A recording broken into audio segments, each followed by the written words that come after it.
You see, there I was, blackout drunk on a random Saturday night. No idea of who was around me or what was going on. I had drank so much that everything became a blur. I was talking to strangers, no idea of what type of trouble I was getting into, and waking up the next day feeling like I had been hit by a bus. And for the longest time, I would tell myself, I'm just young, I'm having fun. But deep down, I knew the truth. I wasn't partying, I was hiding. I was trying to kill a part of me that I knew was meant for more. The part of me that was screaming at me to change, but I just didn't have the balls to listen. And the craziest thing is, I see this everywhere. Men, women, people in their 20s, 30s, and even 50s. There's this void inside of everyone, this emptiness that no one talks about, so they don't know how to deal with it. So they try to fill it with a quick fix. Drugs, alcohol, cheap entertainment, cheap dopamine, casual sex, toxic relationships. All different methods, but the same mission, which is to escape.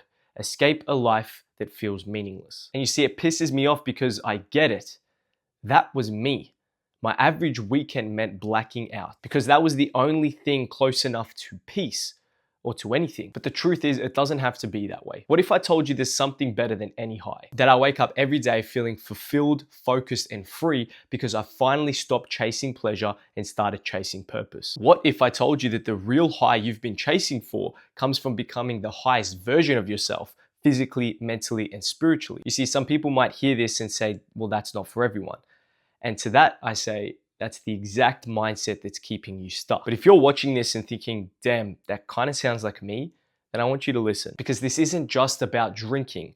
It's about something deeper. We live in a world that sells comfort, rewards distraction, and praises numbing yourself. Binge watching Netflix, partying every weekend, and chasing dopamine instead of your dreams has become the new norm. But if you were to sit here and say that you're chasing discipline, purpose, and self-mastery, all of a sudden, you're too intense or you're doing too much. Since when did becoming the best version of yourself become weird? Here's what I think.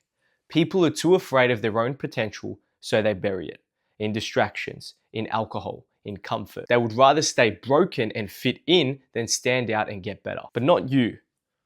Not if you've made it this far into the video at least. Because if you feel the way that I once felt, that inner restlessness, that desire to change, then it's time to move. Right now, pause, take a breath, and ask yourself, if I continue to do the things that I'm doing today, where will I end up in 5 years' time? Will I still be chasing the weekends? Will I still be numbing myself? And will that voice inside of my head telling me to change still be there? Or will you look back on everything that you have achieved because you started taking action and started living with purpose? Listen, I'm not special.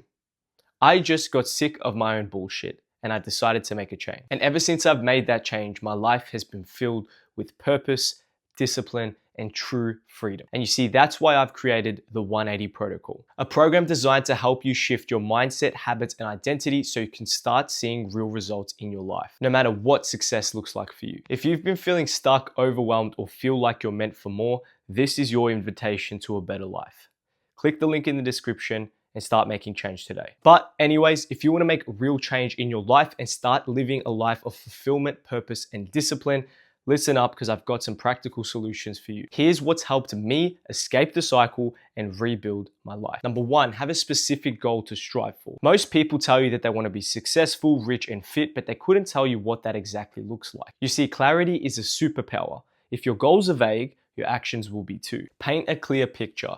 Your mind works best with direction. The more specific your vision is, the more powerful your actions will be. Number two, apply minimum viable discipline to your life. Most people try to change their life in one day. They fail, then they beat themselves up over it and then quit. You don't need massive action. You just need to take a small step in the right direction. So start so small that you can't fail. One habit, one action. Just start building momentum and trust within yourself to show up for you. Because you see, discipline is freedom, and the more control you have over yourself, the more control you have over your reality. Number three, take ruthless accountability. The day that everything changed for me was the day that I realized this is all my fault. Not in some shameful, guilty way, but in an empowering one. I thought to myself, if I created my current situation, then I can recreate my future. You see, your past actions have led to your current results, and your current actions will lead to your future results. Your life is your responsibility. No one is coming to save you. You are the creator, you are the solution. Own it. Number four, audit your environment. Your habits are shaped by your surroundings. Because you see, this goes beyond just influence. This has to do with belief systems. The limitations that they hold become yours. For example, if everyone around you hates Monday, lives for the weekend, and thrives on comfort, you will adopt that as your truth in life as well. Because your environment is either building you or breaking you. So be very ruthless with who you allow into your space because your future depends on it. I know what it feels like to feel stuck, lost, and numb, but I also know what it feels like to stop running from yourself and start becoming the person you know you want to become. The choice is simple. You can stay the same, or you can make the change today that your future self will thank you for. Thank you for listening.